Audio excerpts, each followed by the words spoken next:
আপনারা দেখছেন mkTelevision.net।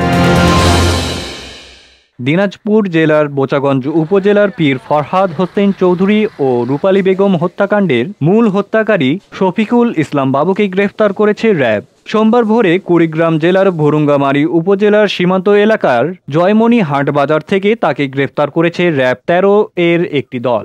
দুপুরে র্যাব ১৩ হেডকোয়ার্টার রংপুরের আলমনগর পানি উন্নয়ন বোর্ড ব্যারাকে এক সংবাদ সম্মেলনে কমান্ডার আতিকুল্লাহ গ্রেফতারের কথা জানিয়ে বলেন, কুড়িগ্রাম থেকে অপর পীর ইসাক এবং নিহত পীরের খাদেম সাইদুরকে পুলিশ গ্রেপ্তার করে এবং জিজ্ঞাসাবাদে জানা যায় যে বাবু শফিকুল ইসলাম বাবু এবং তার সহযোগীরা মিলে এই নৃশংস হত্যাকাণ্ডটি সংগঠিত করে।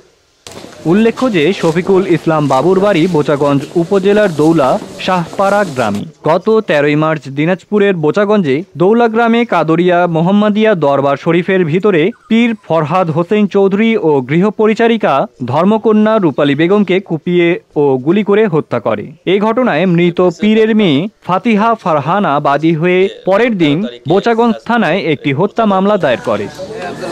পরবর্তী সংবাদ দেখার আমন্ত্রণ জানাচ্ছি। নিপুণ সাহা, mkTelevision.net।